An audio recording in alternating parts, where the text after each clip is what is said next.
Bom sábado, boa tarde a todos. Boa tarde. Oi, boa tarde. Boa tarde. Tenho que me esforçar muito para subir o tom, porque depois desse almoço que a gente teve agora, nossa, eu tô aqui lutando para não me tornar um cristão cansado. É que você não veio dirigindo debaixo desse sol depois do almoço. Então você está mais acordado que eu, pelo menos, então você conduz aí o esquema. Não, na verdade eu estou mais dormindo que você. Entendi. Pelo menos é no plural, né? Cristãos cansados. E aí vai. Gente, prazer estar aqui. Obrigado, Fernando, pelo convite e a todos vocês também, pela oportunidade de a gente poder participar aqui com vocês. O Contra a Cultura, ele tem um espírito livre, freestyle, totalmente vamos ver no que vai dar. É, bem assim mesmo, gente. E é aqui que nós estamos nesse mesmo espírito.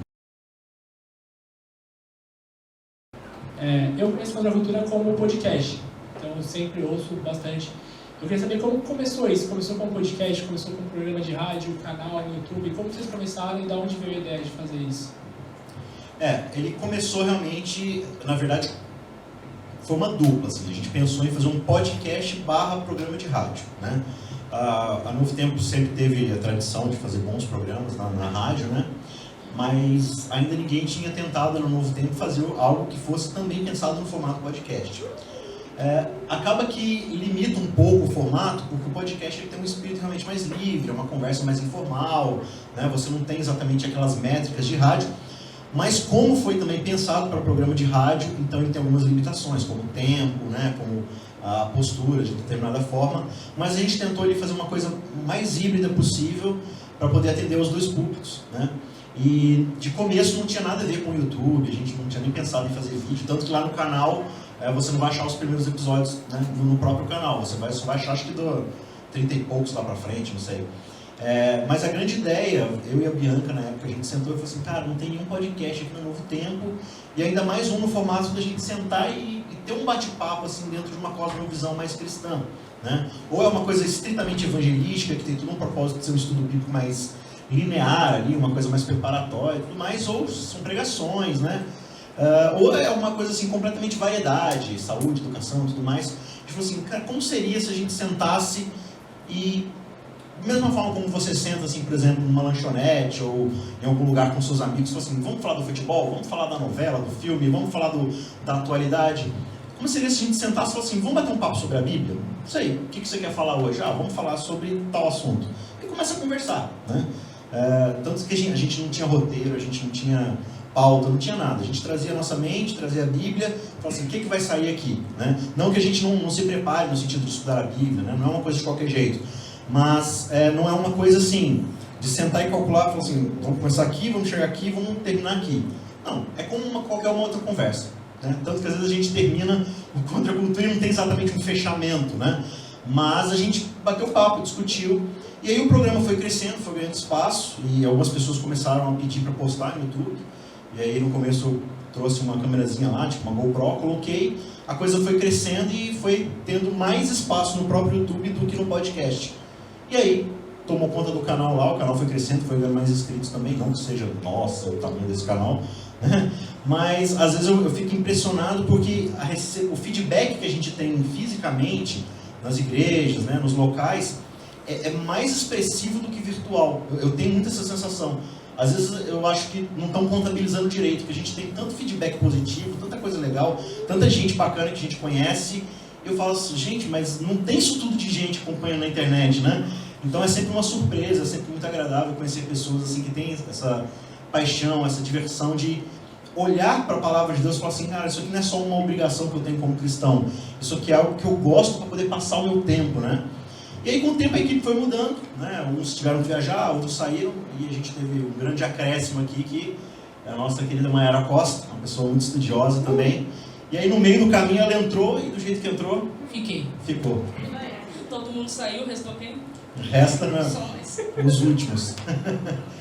Fala um pouco, pessoal, aí, como é que é a sua experiência participando? Eu conheci o Contra a Cultura só do podcast também, na época, que nem era ainda feito no YouTube, eles gravavam lá nos estúdios da rádio, né? Naquela época tinha a Nayeli, tinha o Charles e o Thiago, e aí teve alguns episódios que o Isaac me convidou para participar, eu gostei, e aí depois a Bianca estendeu, né? Ele e a Bianca estenderam um convite para eu entrar, para fazer parte da equipe e foi bem desafiador, porque até a gente deixar de ter aquele jeito engessado de estudar a Bíblia e começar a deixar a Bíblia falar por si mesma, né? A entender o texto do jeito que está escrito, a conversar como se estivesse realmente numa lanchonete, como o Isaac disse, conversar sobre a Bíblia, igual conversa sobre qualquer outro assunto. Então foi uma experiência muito boa e tem sido muito transformadora, né? O Contra a Cultura, para mim, virou a minha maneira de estudar a Bíblia. Então eu não sei mais estudar a Bíblia de outra forma se não for do jeito Contra a Cultura de ser. Então eu agradeço muito, muito ao Isaac, a Deus, a Bianca também na época, por ter me convidado, porque mudou a minha forma de enxergar a Bíblia e hoje tem graça, né? É legal, é divertido estudar a Bíblia, não é maçante, não é enjoativo. Então eu agradeço o Contra a Cultura, porque o Contra a Cultura transformou a minha cosmovisão, realmente.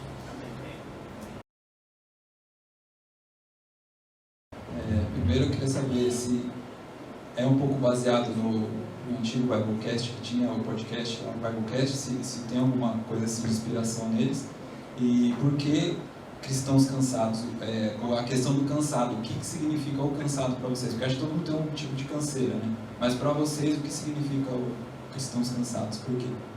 Tá, a primeira pergunta, eu sou muito amigo do Diego, do José Flores Júnior, que foram os que criaram, né, o Biblecast, tanto que depois de um tempo eu fiz um convite para eles, para a gente fazer um programa na televisão, que foi o Perdicados, que teve aí 6 temporadas, e eu produzia, né? Então foi uma parceria muito grande, porque ao mesmo tempo que a gente aproveitava os temas que eles já tinham, eu também escrevia muita coisa para eles poderem gravar e tal. E a gente conversava muito, a gente sempre bateu papo. Então, assim, mas não foi algo que eu pensei para, tipo assim, continuar o Biblecast, ou inspirado no sentido de, não, eles estão fazendo, eu também vou fazer. Eu sempre tive essa paixão por, onde é que eu estiver, sentar e começar a conversar sobre um tema bíblico, como se fosse algo extremamente natural mesmo, né? E eu sentia que, ao mesmo tempo, precisava de algo assim, precisava ter esse tipo de material para o pessoal, e foi algo extremamente natural, assim, né? Na verdade, quem puxou a fila mesmo foi a própria Bianca. Eu sempre falava com ela, a gente precisa, até que um dia ela foi lá, comprou a briga e falou assim, vamos fazer então. E aí a coisa saiu. Agora, da minha parte, depois você pode, né, falar subjetivamente.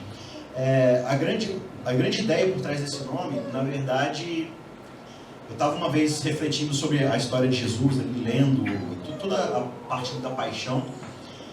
E aquele episódio onde os discípulos estão aguardando Jesus orar no Getsemane e eles caem no sono, né?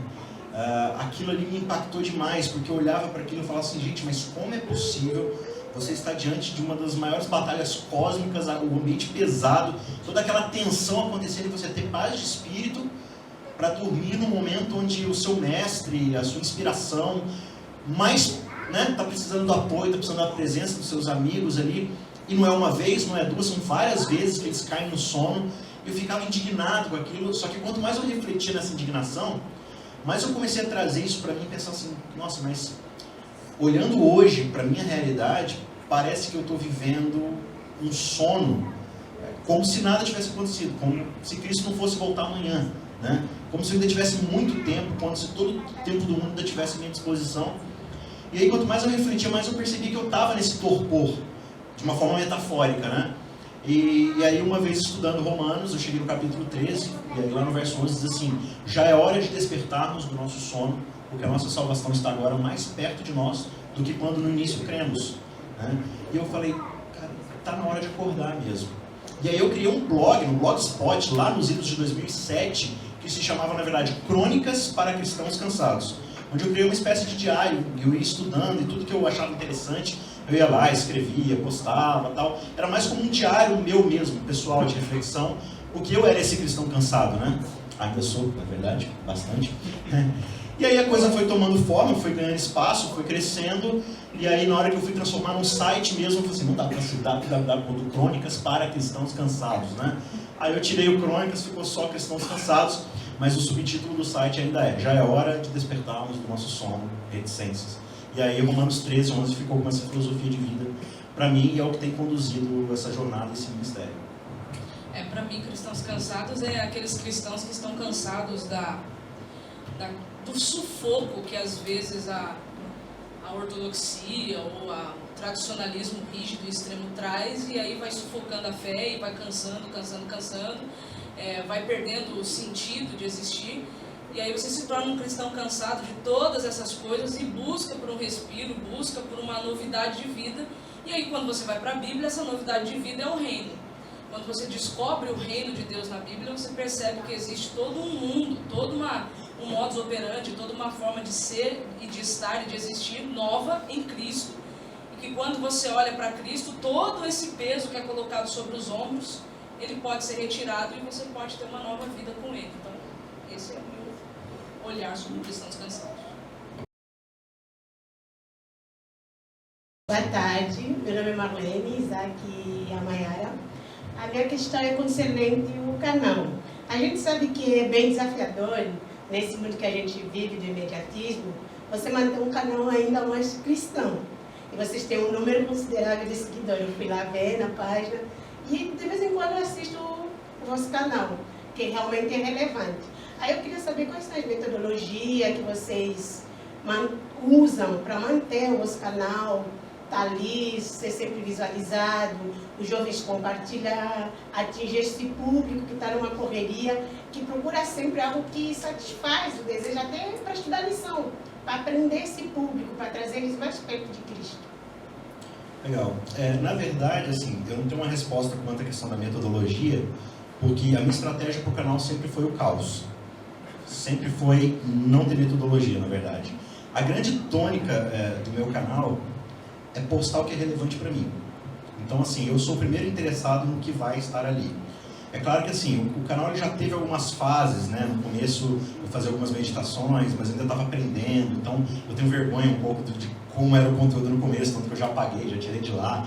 Depois eu comecei a postar alguns sermões que eu pregava aqui e ali e tal, aí eu falei assim, nossa, mas ainda tá muito ruim. Então o canal foi passando por um processo de aperfeiçoamento. Ele começou a crescer mesmo, de fato, com o próprio Contracultura. Mas a única coisa assim, que eu me obrigo a fazer no canal é aquilo que eu considero relevante e que eu considero como um princípio para a minha vida, né? Então eu não vou ficar tentando ser o que eu não sou, né? Ser tipo um Felipe Neto gospel. Não sou eu. Eu não sou esse cara do Não é mesmo. Né? Eu tentei. Falou. Aí, mas aí eu olho pro canal e falo assim, cara, o que eu procuraria na internet, o que eu, Isaac, gosto de consumir. E o que eu mais gosto, de fato, é conversar sobre a Bíblia, né? Sobre temas que eu considero relevantes para a cosmovisão cristã, para a conversão, para o viver cristão genuíno. E eu acho assim, se as pessoas vierem e o canal for crescendo, excelente. Quanto mais pessoas forem alcançadas pelo que eu considero relevante, eu acredito que isso está submisso o tempo todo ao Espírito Santo, aquilo que o Espírito Santo tem me conduzido.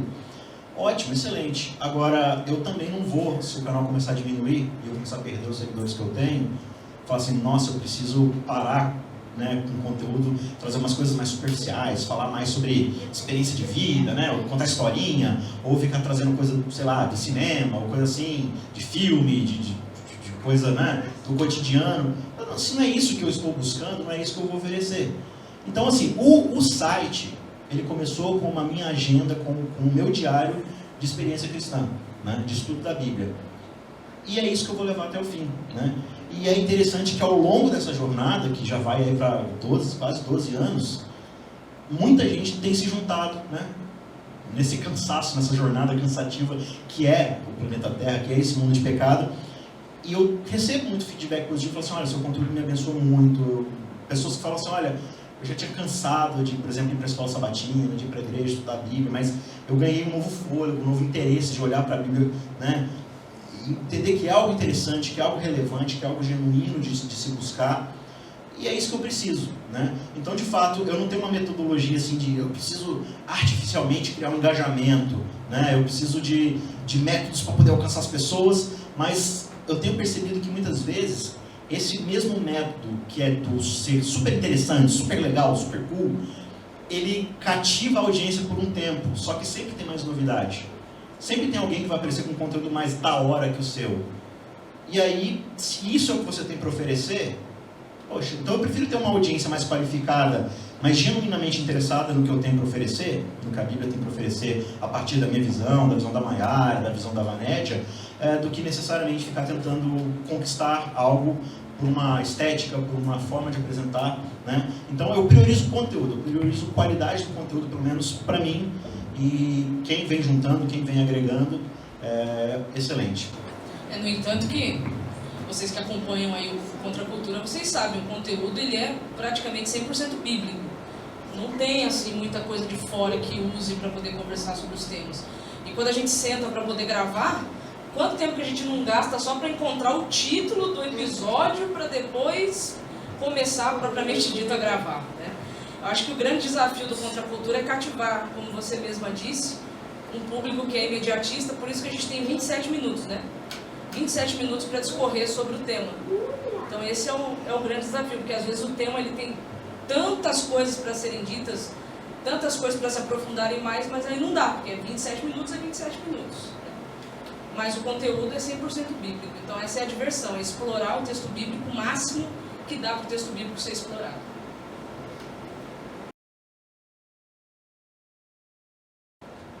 Agora sou eu. Como cristão, a gente sabe que às vezes é bem difícil abordar algum tipo de assunto nas redes sociais por conta da repercussão, o público que acaba ouvindo sobre isso. Como vocês cuidam de algumas polêmicas que a Alice nos passou hoje atrás? A gente fala das questões polêmicas, mas a gente tenta falar das questões polêmicas não com o objetivo de ficar causando na internet, mas o objetivo mesmo de despolemizar aquilo, né? Tentar entender o que o assunto traz, por que ele é tão polêmico, e aí a gente tenta conversar de uma maneira mais bíblica possível para tentar ou desmistificar, ou tentar tirar um pouco a polêmica de cima, ou quando o assunto é muito polarizado e não dá, infelizmente, para tomar partido nem para um lado nem para o outro, a gente tenta, dentro da Bíblia, do bom senso, tratar do assunto da forma como tem que ser tratado, não com o objetivo de ofender ninguém, nem ferir, de forma nenhuma, mas a gente não deixa de falar dos assuntos só porque pode ter pessoas que se ofendam, ou só porque as pessoas estão muito polemizadas ou para um lado ou para o outro. Se a Bíblia se posicionar, a gente se posiciona. Se a Bíblia ela deixa em aberto, aí a gente também deixa em aberto, apresenta as 2 ou 3 possibilidades e permite que o ouvinte possa fazer ali a sua escolha. Grande parte das polêmicas, elas geralmente estão vinculadas à falta de comunicação, à falta de entendimento no sentido de, especialmente com essa era do efêmero, do post de Facebook, né? Eu tenho andado muito afastado do Facebook porque eu tive uma fase bem da polêmica mesmo, assim, né? Mas às vezes não era nem uma polêmica de propósito, sabe? Mas eu postava frases sintetizadas, assim, às vezes eu estava estudando alguma coisa, refletindo em alguma coisa, e aí sempre me veio uma frase na cabeça que sintetiza tudo que eu estudei, ou tudo que eu pensei, aí eu tento colocar em uma frase, e eu percebia que várias vezes eu colocava essa frase no Facebook, de novo, como se fosse um diário ali, e muitas pessoas não entendiam, e cada um tem uma compreensão daquilo, cada um tem uma visão, né? Às vezes não compreende a ironia com que você colocou aquela coisa, e gerava aquela discussão, aquela polêmica, e às vezes eu tentava explicar, quando eu pensava que não, eu já estava ali, às vezes, sendo belicoso com a pessoa, e eu comecei a perceber que essa questão de você não ter tempo, não ter disposição de sentar com a pessoa e arrazoar, né?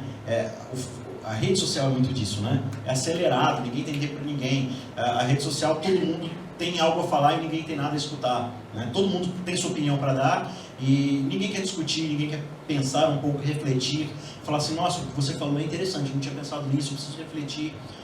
E aí eu falei assim, cara, se a rede social está assim, então realmente não é algo legal para mim no momento. Aí eu dei uma afastada, comecei a refletir um pouco mais sobre essa postura, e aí eu pensei, não, para realmente trazer aquilo que eu tenho estudado, trazer uma frasezinha, a pessoa não vai ter em mente tudo aquilo que eu pensei antes de postar essa frase, né? Então é melhor eu gastar um texto, um episódio do Contra a Cultura, gravar um vídeo que eu tenha mais tempo para sentar e explicar. Então um princípio que a gente leva para o Contra a Cultura é, se um assunto é polêmico e a gente não tem tempo para discorrer, e vai ficar o dito pelo não dito, a gente não toca. Agora, se a gente olha para esse assunto e fala assim, cara, esse assunto dá um episódio, rende um episódio, acho que dá para a gente sentar, dá para a gente explicar, e, enfim, se de tudo aí a pessoa realmente não gostou, a gente está à disposição lá no campo de comentários, o nosso contato está sempre disponível lá pelo site, pelo canal, para o pessoal vir conversar com a gente sempre está à disposição. Então a nossa postura tem sido essa, a gente não evita no sentido de ter medo dos assuntos, coisas assim, mas é relevante, dá para tratar, isso vai fazer bem para a pessoa, ou é só caçar encrenca para poder mostrar que está certo? Se é isso, então a gente prefere abrir mão desse tipo de conteúdo e procurar algo que seja mais relevante, mais agregador para quem vai ouvir a gente. A minha pergunta é em relação aos convidados. Tipo, como vocês selecionam? É por votação dos seguidores ou é mesmo pelo conhecimento que a pessoa tem daquele determinado assunto? É pelo dois fatores. O primeiro é que eu conheço a pessoa pessoalmente e o segundo é, sim, pelo conhecimento, né? Eu já levei pessoas, acho, um ou outro assim, que às vezes não rendeu, né?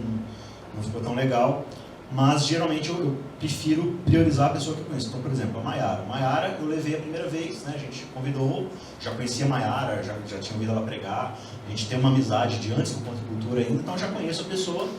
Falei assim, vamos, né? Vou convidar. Falou assim, ó, quer participar de 2 episódios? É isso, não tem promessa de participar, de ficar, não tem promessa de nada. Quer participar? Quero. Vai sentir, aí eu vejo e falo, olha, tem conteúdo, mas não tem uma postura legal para a rádio, não tem... Legal, obrigado pela participação, foi legal, conheceram pessoas novas, vida que segue. Só que às vezes a pessoa rende, que nem algumas pessoas, né? E falou assim, olha, rendeu, ficou legal, tem uma desenvoltura legal, né? No começo a gente tinha um pouco ali de dificuldade para sintonizar, principalmente depois que a Bianca saiu, né? Que eu tive essa dificuldade de assumir a apresentação do programa, porque a minha postura sempre foi de comentarista, né? De expor, a Bianca que tinha esse papel de comentar a discussão. E aí eu tentando encontrar os dois caminhos ali, de mediar e ao mesmo tempo participar, aí às vezes a gente ficava meio assim, né? Tipo, um falava, aí o outro falava por cima e tal, mas depois a coisa foi sincronizando. Beleza, estabilizamos nós dois, vou procurar mais alguém para a gente poder, né, ter mais participação. Aí convidei a Vanédia, que era uma amiga que eu também já conhecia bastante, participou de um programa, ficou mais ou menos, no segundo já emendou um pouco mais, depois o pessoal começou a aprovar bastante nos comentários, falou, legal, traz mais ela, né? Então, eu preciso conhecer pessoalmente, porque se eu não conhecer, às vezes a pessoa até tem algum conteúdo legal, mas a postura dela às vezes é meio beligerante, né? A postura pessoal dela fora do programa, nas redes sociais, ou coisa assim, fica caçando briga com as pessoas, ou tem uma postura arrogante. Aí eu falo assim, cara, mas assim, por mais que não tem nada a ver uma coisa com a outra, mas tem a ver, né? Porque as pessoas vão associar. E o propósito do Contra a Cultura nunca foi ser do contra. Não é isso que Contra a Cultura significa. A gente não está contra ninguém, contra nada. A ideia é sempre apresentar uma postura de esse é o senso comum, tem alguma coisa por trás disso? Vamos aprofundar um pouco mais? É só isso, não tem nada de beligerante. Então, eu nunca quis colocar no Contra a Cultura essa pecha de a gente está aqui para combater a igreja, para poder brigar com as pessoas, porque é todo mundo hipócrita. Não, não é nada disso. É sentar e estudar a Bíblia e pronto, acabou. E vamos ver o que sai do texto bíblico, vamos ver o que a gente aprende aqui juntos, né? Então é isso. Eu conheço a pessoa pessoalmente, sei que não vai trazer problema, pelo menos a princípio, né? Imagino que não vai ter problema. Trouxe, achei que ficou legal. O pessoal nos comentários falou assim, essa pessoa aí é legal, traz de volta. Aí a gente vai inserindo um pouco mais, né? Agora eu estou num processo de fazer um pouco mais de rodízio, de ir testando algumas pessoas, e conforme elas vão se vinculando ali, eu vou chamando mais vezes, né? Mas assim, eu não costumo levar por indicação se eu realmente não conheço a pessoa. Eu prefiro me tornar amigo da pessoa primeiro, conversar bastante com ela, e aí ganhando confiança, ganhando mais conhecimento, aí a gente pensa no caso. A minha dúvida é a seguinte, já aconteceu alguma situação inusitada durante uma gravação de vocês? Já. Que a gente teve que parar. Você não concordou com uma coisa que eu falei, porque realmente eu estava falando uma besteira enorme e eu não percebi. Foi. Eu acho que eu lembro até o texto, estava em Romanos. Foi. Não é rancor, minha memória é boa. Mas já aconteceu assim. Não acontece com frequência, mas aconteceu. Que a gente precisou parar a gravação. Você não vai lembrar mesmo, faz tempo isso aí. Eu falar que eu tô careca de saber, mas... É careca realmente, né? Mas já aconteceu sim. Foi uma circunstância, de um ponto de vista lá que não bateu, e aí a gente parou a gravação e aí a gente sentou, ficou mais ou menos, acho que uns 20 minutos, né, trocando ideia, e aí depois a gente voltou a gravar. Aconteceu uma vez só. Sim, foi um episódio, foi na lição de Romanos. Foi na lição de Romanos. Eu acho que eu até lembro o comentário que eu fiz. Acho que eu lembro. Aí eu tinha feito um comentário lá que eu tinha lido em um outro lugar que falava que Jacó tinha sido por conta das escolhas e das coisas que ele fez, e aí você falou, lembrou? Mais ou menos, sim. Mas foi só essa Mas aí a gente ficou lendo o texto várias vezes até o texto saltar nos meus olhos e falar, cala a boca, menino, você não sabe o que vai falar. Ou a gente, são duas posturas, ou é isso, ou a gente bota uma arma no texto e fala assim, você vai falar o que eu estou mandando você falar, né? Mas geralmente, assim, claro, tem textos que não são tão fáceis, né?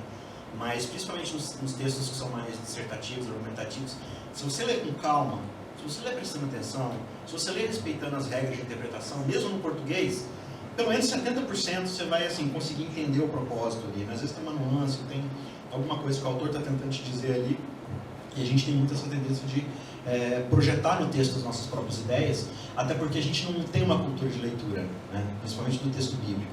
A gente tem cultura de ouvir sermão, de ouvir pregação, de ouvir palestra, de ouvir alguém que ouviu quem disse que falou, né? Então, isso vai criando na nossa cabeça essa cultura, né? Toda essa visão, essa bagagem, esse viés, e a gente já lê o texto meio que automático, né? Foi isso que aconteceu. Eu tinha lido um comentário bíblico que falava sobre aquele texto em questão, e aí eu lembro que o que eu levei para comentário naquele dia foi justamente o que eu tinha lido, só que o que o comentário estava falando não tinha absolutamente nada a ver com a linha de raciocínio de Paulo. Foi isso aí que rolou aquele dia. Até porque a maioria dos comentários bíblicos, eles geralmente são da linha mais calvinista, né? Mais presbiteriana, assim, você tem muito material bom, só que eles têm esse viés. Mas eu não vou citar qual foi esse comentário. Não, né? Mas, e aí quando você chega lá para Romanos 9, 10, 11, aí você tem uns desafios bem complicados ali quando você vai pegar a visão desse pessoal. Mas a gente sempre se respeita bastante, né? Não tem uma postura beligerante, né? De brigar, a gente sempre tenta entender o ponto de vista um do outro e tudo mais.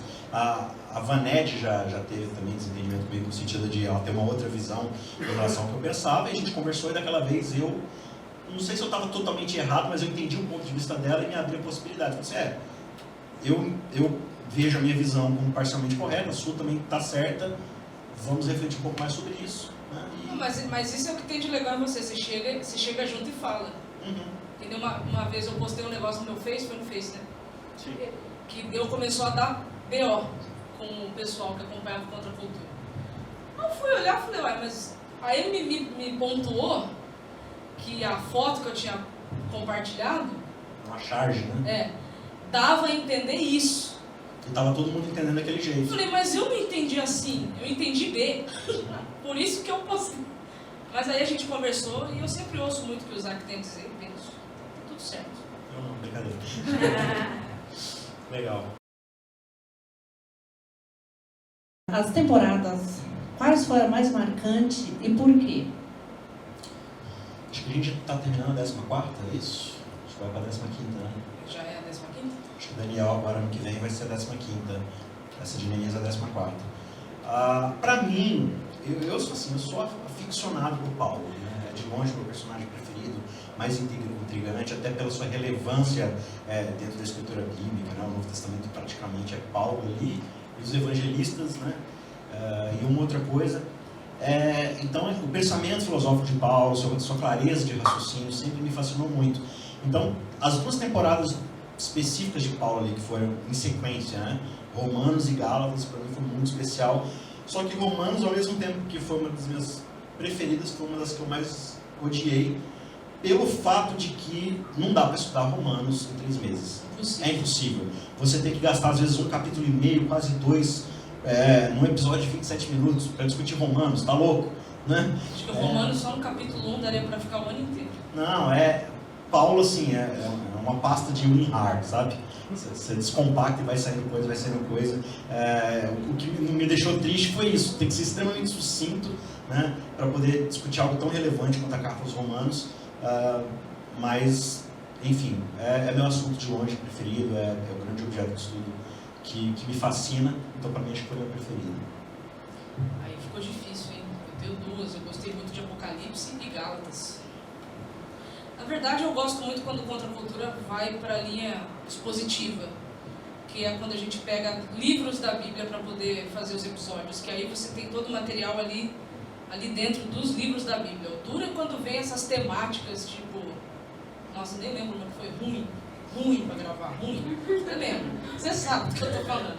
Não, acho que a de família foi bem desafiadora. Nossa, porque- desafiador. Não, Eu já tinha gravado o código aberto na TV. Já tinha sido desafiador. As 13 lições no código, aí vem pro contra. Acho que a assim família também, foi não é difícil. um assunto que a gente necessariamente domina, né? Vamos falar de família e tal. Né? A gente não é conselheiro, paternalista, ou tutelar, ou psicólogo, coisa do gênero. Mas a gente sentiu que eles são também, ela começou Começou a patinar muito no assunto. A gente entende também que o propósito da lição é falar com uma classe, assim, mediana, no sentido de que ela vai pegar a média da igreja e ela vai tentar se comunicar com essa, né, com essa população. Então, a média de igreja tende a ser um pouco mais mediana, digamos assim, né? Então, a lição tem essa preocupação, ela não pode ser muito elevada dentro da sua teologia, no sentido de acadêmica, né, e tudo mais, porque você precisa de falar com pessoas mais simples e tudo mais.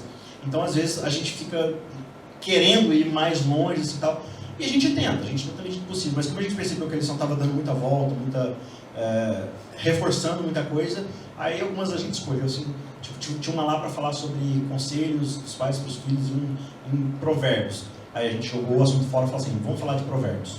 Aí a gente começou a falar de como é que faz para ler provérbios, quais as regras hermenêuticas para provérbios. E aí teve gente que reclamou que não tinha nada a ver com o tema, e a gente falou assim, vai estudar a lição então, com todo amor e carinho. É simples assim. Não, mas com carinho, né? Mas você é bonzinho, você é um cara bonzinho. Não, brincadeira. Mas assim, eu particularmente gosto quando segue na linha expositiva. Então, quando vem livros da Bíblia, eu sei que vai ser bom. Então, a minha preferida foi Gálatas e depois Apocalipse.